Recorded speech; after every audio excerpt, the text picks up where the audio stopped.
அவைகள் அனைத்தும் உன்னுடைய உள்ளத்தில் இருக்கிறது. படி, அவைகளை படி. உன் மனதை திறந்து பார், உன்னுடைய சிந்தனைகளை திறந்து பார்.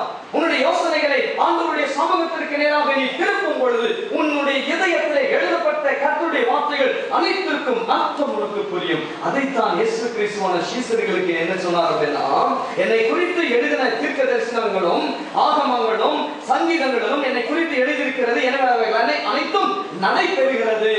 அவர்களுக்கு புரியல. லூகாவின் சுவிசேஷத்திலே 24ஆம் அதிகாரத்தில் என்ன சொன்னார்கள்? எப்பொழுது அவர்கள் புரிந்து கொண்டார்கள்?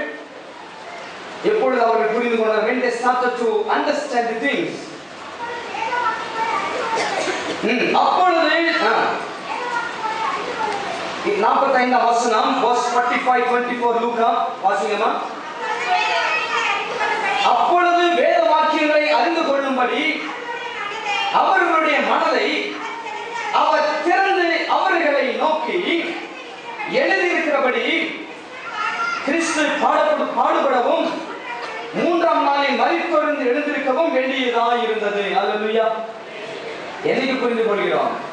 என்னைக்கு புரிகிறது சத்தியம்? என்றைக்கு உன்னுடைய வாழ்க்கை வரலாறை நீ புரிந்து கொள்ள முடியும்? என்றைக்கு உன்னுடைய எதிர்காலத்தை குறித்து உன்னுடைய கேள்விகள், சந்தேகங்கள், உன்னுடைய வாழ்க்கையில ஐயங்கள் நீக்கப்படுகிறது என்று சொன்னால், உன்னுடைய மனம் திறக்கப்படும் பொழுது. மூடப்பட்ட உன்னுடைய மனம், அடைப்பட்டதான உன்னுடைய சிந்தனைகள், அடைத்துக் கொண்டதான உன்னுடைய இருதயத்திலே கர்த்தருடைய வார்த்தைகளை உன்னுடைய கண்கள், ஆவிக்குரிய கண்கள் திறக்கப்படும் பொழுது நீ எல்லாவற்றையும் என்ன செய்கிறாய்? படிக்கிறாய். இயேசு கிறிஸ்து அதைத்தான் செய்தார். அவர் தீர்க்க தரிசனம் ஒன்றும் அவங்களுக்கு சொல்லலைங்க. நீங்க பாருங்க, அவர்கள் நடந்த காரியங்கள் அனைத்தையும் அவர்கள் புரிந்து கொள்ள வேண்டும் என்று சொல்லி அவருடைய மனதை திறந்தார். அவர்கள் பார்த்தார்கள், படித்தார்கள். இதை காட்டி ஒரு பெரிய தீர்க்க தரிசி நமக்கு இந்தியாவிலே தேவையா? உலகத்திலே தேவையா? There is no prophet other than Jesus. இயேசுவை போல ஒரு தீர்க்க தரிசி வந்ததும் கிடையாது, வர போறதும் கிடையாது. He is the last prophet. அவர் கடைசியாகவே நமக்காக எல்லாவற்றையும் அவர் முடிவுக்கு கொண்டு வந்திருக்கிறார். He is a complete of prophecy. அவர் தீர்க்க தரிசன ஆகமங்களுடைய நிறைவு. தீர்க்கதரிசி ஆகமங்களுக்கு அவர் அர்த்தத்தை கொடுக்கிறவர். அவரே முடிவு. அவருக்கு தாண்டினது ஒன்றுமே கிடையாது, மிஞ்சினது ஒன்றுமே கிடையாது. எல்லாமே அடங்கி இருக்கிறது. கிறிஸ்துவுக்குள் அருமையான தாய்மார்களே, தகப்பன்மார்களை பார்த்து கேட்கிறேன். எந்த ஒரு மீட்டிங்கிலும், எந்த ஒரு கூட்டத்திலும், எந்த ஒரு இடத்திலும் எதிர்காலம் எப்படி இருக்க போகிறது கூடாத. ஏன் எனக்கு நடந்தது தெரிந்து கொள்ள வேண்டுமா?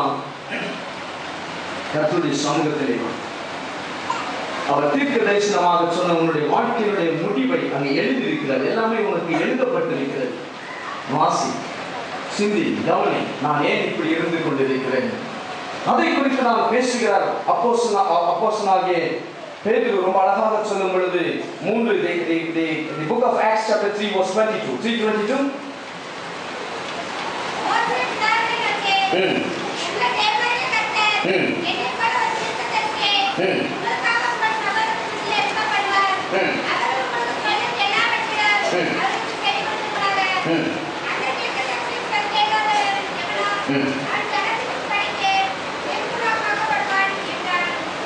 அந்த தீர்க்க தரிசிக்கு நீங்கள் என்ன செய்ய வேண்டும்? செவி கொடுக்க வேண்டும். வேற தீர்க்க தரிசி கிடையாது. அவ்வளவு முடிவு போச்சு.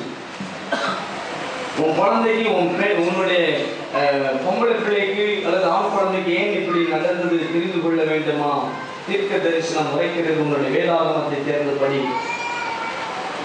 உன்னுடைய பிசினஸ் சரியாக இல்லையா? தீர்க்க தரிசனங்கள் எழுதப்பட்டிருக்கிறது, காரணங்கள் எழுதியிருக்கிறது, வாசி.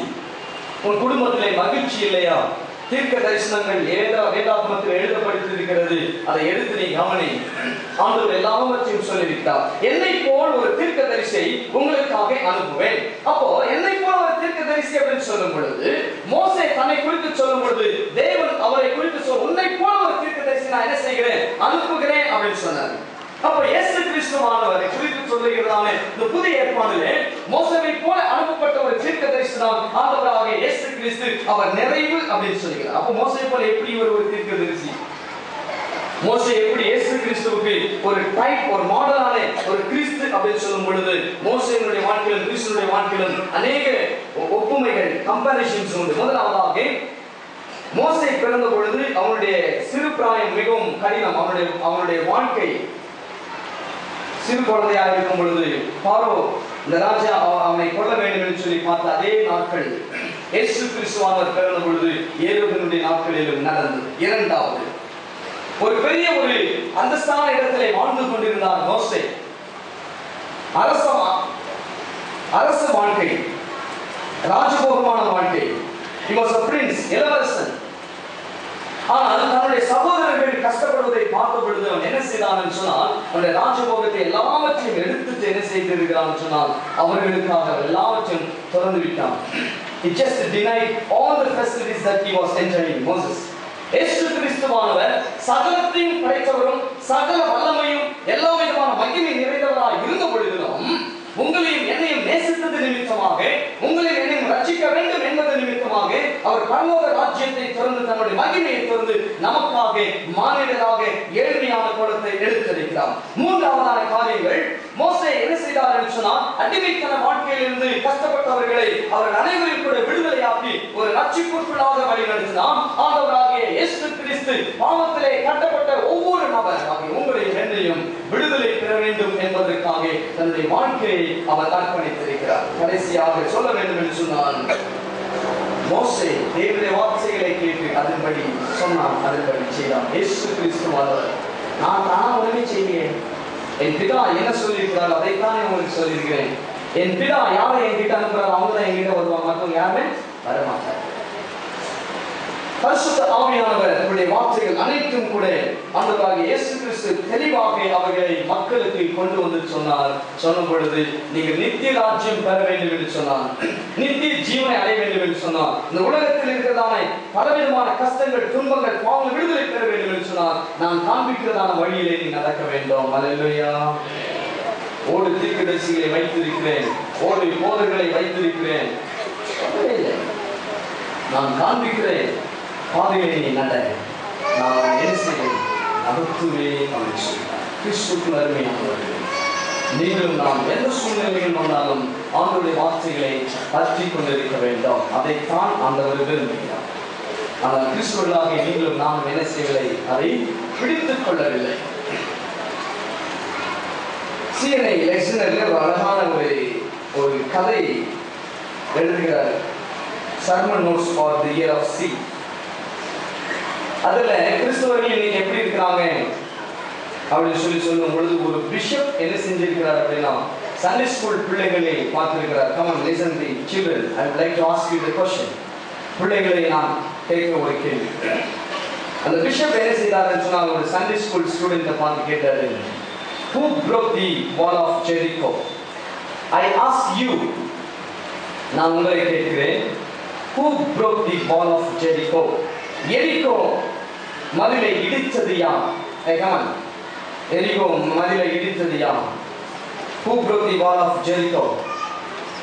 அந்த கேள்வி சண்டே ஸ்கூல் பிள்ளைகளை கேட்ட பொழுது அதுல ஒரு பையன் எழுதின்னு சொன்னான், சத்தியமா நான் இல்லை சார், நான் இடிக்கல.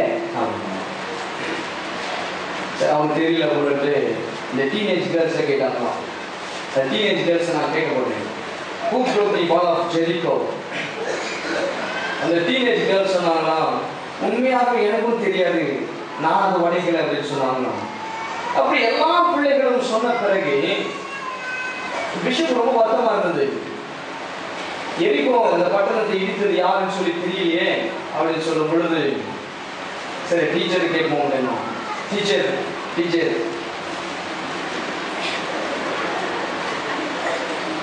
Who broke the wall of Jericho? எரிகோ பட்டணத்தை இடித்தது யார்?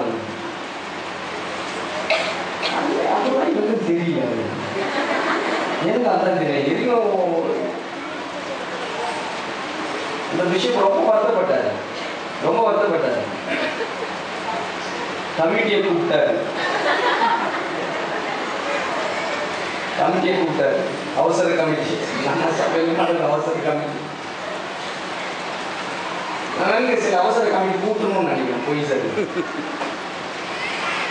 அவசர கமிட்டி கூட்டிட்டு பிஷப் சொன்னாரு, எனக்கு ரொம்ப வருத்தமா இருந்துச்சு, நான் பிள்ளைங்க கிட்ட கேட்டேன், எரிகோ பட்டணத்தை இடித்தது யார் அப்படின்னு சொல்லி, மதிலை இடித்தது யாருன்னு சொன்னேன். பிள்ளைங்களுக்கு தெரியல, ரொம்ப கஷ்டமா இருந்துச்சு. சரி, அது சொல்லி கொடுத்த டீச்சரை கேட்டேன், டீச்சர் எனக்கு தெரியாது அப்படின்ட்டாங்க. இப்படி இருக்கு நம்முடைய சூழ்நிலைகள், நம்ம என்ன செய்யலாம் அப்படின்னு சொல்லி மூப்பர்களை கேட்டிருக்கிற பிஷப். ஐயா, நடந்து போச்சு, எவ்வளவு சொல்லுங்க, நம்ம கட்டிடுவோம். ஐயா, எந்த இடத்துல இடிச்சு அது சொல்லுங்க அப்படின்னு. நாங்கெல்லாம் ஃபண்ட் ரைஸ் பண்றோம். ஃபண்ட் ரைஸ் பண்ணிட்டு எவ்வளவு கட்டணுமோ சொல்லுவோம், கட்டிடுவோம். பெரிய மேட்டர், அதுக்காக ஏன் கவலை பண்ணிட்டு. அந்த பிஷப் என்ன சொன்னாருன்னா, இன்றைய கிறிஸ்துவ இப்படிதான் இருக்கிறது திருச்சபை. ஒருத்தருக்கும் பைபிள் சரியா தெரியாது. வேதம் என்ன சொல்லுகிறது? சத்தியங்களை புரிந்து கொள்ளவில்லை. ஆகவே தான் வேதம் ரொம்ப அழகாக சொல்லும் பொழுது, தீர்க்கதரிசி இயேசுவை காட்டில் யாருமே கிடையாது. உன் வாழ்க்கை ரொம்ப அழகாக சொல்வார். நடந்தது, நடக்கிறது, நடக்க போகுது. உன் வாழ்க்கை தெளிவாக சொல்லுகிறவர் அவர் உன்னுடைய வேதாகமத்திலே எழுதியிருக்கிறார். நீ தீர்க்கதரிசியாகவும் அல்லது தீர்க்க தரிசனத்திற்காக மீட்டிங்ஸ்லும் கூட்டங்களும் திருச்சபையிலும் ஓடாதே. நீங்கள் சத்தியத்தை புரிந்து கொள்ளும். அதைத்தான் வேதம் சொல்லும் பொழுது, இந்த சத்தியத்தை பரிசுத்த ஆவியானவர் நமக்காக எழுதியிருக்கிறார். அவர் நீங்கள் நான் என்ன செய்ய வேண்டும் அப்படின்னு சொல்றாங்க. என்ன சொன்னார் அப்படின்னா, அவர் சொன்னதபடி நீ கேள். Listen what he says. Listen what he says. தலைகளை தாழ்த்தி செபிப்போம். எங்களை நேசிக்கிற ஆண்டவரே, எங்கள் உண்மை நிலை இதுதான். வேதம் எங்கள் கைகளில் ஒன்று நாங்கள் படிக்கல.